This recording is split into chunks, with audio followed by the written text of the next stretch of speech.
Hello, fam. It's your girl here at Real Life with Love. I'm Love, and it's good to see all of you again. I know that I promised that we would have my husband on, Gary, and we were going to talk about politics. Okay, he's a Republican. Okay, I'm just saying. And I'm so a liberal, you know. I'm so far to the left it's not even funny. So it's so interesting to hear his viewpoint on politics as opposed to mine, and we have these deep discussions and like serious arguments. Well, he's a kind of funny Republican. He voted for Obama, of course, because I just said everybody in this house that's of age is voting for Obama. We're not doing nothing else. And now, we have these creepy people on the Republican side, and I'm often turning to him going, what the hell is wrong with y'all? And he'll tell you what he thinks is wrong and what he thinks is right. So in a episode coming up, promise it'll be coming up, we'll be talking with Gary and getting his take on what's going on in politics today and how he sees things, as a veteran and as, a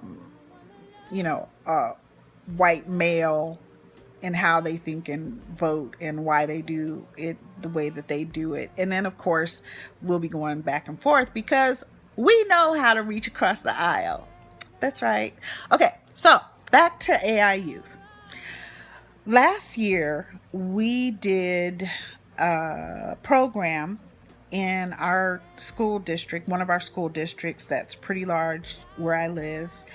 It made such a huge impact that we have been invited to negotiate doing 3 other programs in this same district. And I'm so excited because these kids are gonna have a great time while they learn self-confidence, self-efficacy, how to master their behaviors, and realizing that they can respond rather than react, and that their choices have consequences, and those consequences can be long-reaching for them and the people around them. The other thing that we really work on is we work on their ability to be cultivated in their own power and strength. And we also cultivate their compassion and kindness towards other people. So we really do discuss things like, I'll give you an example. One of the things that we do is every week we ask them the same list of questions. And as they go through the program, they change because they choose to change. Okay? Not because I make them change, because they choose to change. And I ask them, who are you? What do you want? And who is your competition? And we have several other questions that we ask them each week, and they journal whatever they want. Some of them draw pictures, whatever, but I want them to deeply consider that, because you know what? Most adults don't know who they are, and they don't know what they want. So we have the tools, skill sets, and techniques to make sure that we understand and help them to understand who they are and what they want and how to go about getting that. So by the end of the program last year, not only had they built up incredible self-confidence, an understanding of who they are, what they want, and who their competition is, among other things, they really learned how to deal with one another with kindness and compassion and understanding. Okay? So when we're going in this time and we're working with Mr. Albritton, who heads this department, we will be doing this on much more massive level. And I'm just like, wow, what a difference it's going to make. So the program that they're in, one of the programs that will be in was the same one we were in last year, in which it's an alternate type of continuation school. Now, for those of you who don't know, there are continuation schools across the country in the U.S. And what they do is they work with the kids who are missing significant credits and need to make those up. Can't be made up in summer school because they're that far behind. What's unique about this program is that they are starting with 9th and 10th graders.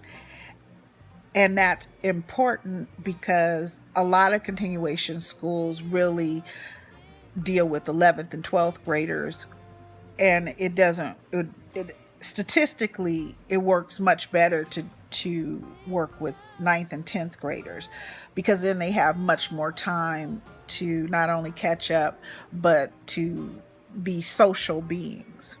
Now, I'm going to tell the truth and shame the devil. I have to be real with you. After all, this is real life with love. A lot of what goes on, because it's just a symptom, it's a symptom that these particular children have so many credits or units that they need to graduate. What's underlying it is the real problem. And the real problem is that we as parents and guardians don't want to be real about one thing I say as a parent. As a parent, the first thing you need to do for your child, besides love them and care for them, is you need to realize what you are bringing to the table, because they're dependent on your choices. So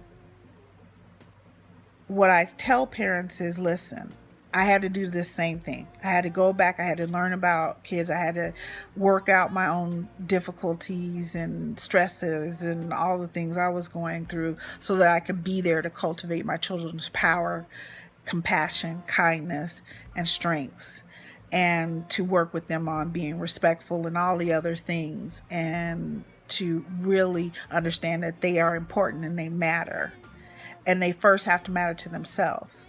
So the one thing I had to do was protect them from my bullshit ass behavior. Just had to say it. I have bad behavior. So I had to work to really protect them from me, because that is the underlying issue when it comes to kids. Now, it could be you're the type of parent who is too lenient. It could be you're the type of parent who is very harsh. It could be you're the type of parent that's neglectful. Could be any number of things that really isn't helping your child as an individual. Okay? And then the other thing that we need to start doing as parents is we need to start understanding each of our children individually, as I've said, and how they process information and the world around them. It is not okay for us not to help our children to be socialized. And the reason why is because if they can't show care and kindness at home and restraint and the ability to respond rather than to react, then they are certainly not going to do it at school or with other kids or the teachers or the administration or whatever. Okay? And that's not to say that schools don't have a long way to go, because they do, because they're made up of people too that have problems. But we have to stop pointing the finger, and we have to come right back to us, and we have to deal with what's going on with us, because we make the decisions about what happens in our children's life to a certain degree. So that being said, what we're about to do is only the beginning. We have massive plans to take over the world with agape intelligence, especially when it comes to our youth. And I wanted to make sure that you were in on it, that you were the first people to be able to give this gift to your children and to yourselves, because it will change your relationship for the happy and healthy between yourself and your children, which is going to spread outward to others. And what a difference that's going to make, right? Right. So, as we're going into 3 different programs, because that's what we're negotiating, we are really going to make sure that all of our kids can master, especially the self-control, given the fact that the world is unfair and they can be treated unfairly. With Agape Intelligence, we really work with kids on, if I didn't say this, who they are, what they want, and who their competition is, among other things that we talk about with them.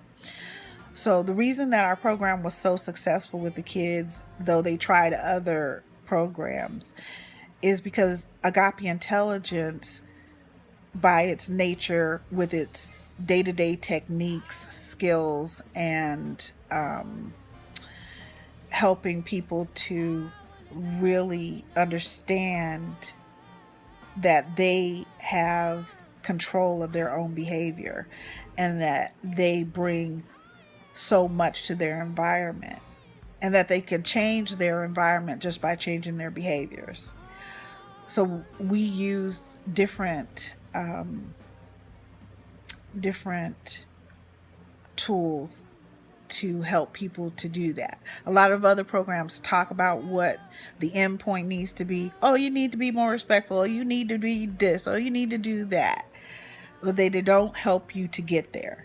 And Agape Intelligence actually, day by day, helps you to get there. We have a lot of different exercises and challenges that we take the kids through.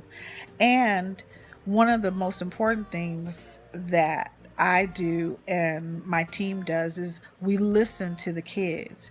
It was really funny when we started, because the kids learned that it was so important to me what they would say. We were having philosophical discussions, and that's how we would bring in AI. So they got to talk, whereas kind of in this program, they were more regimented.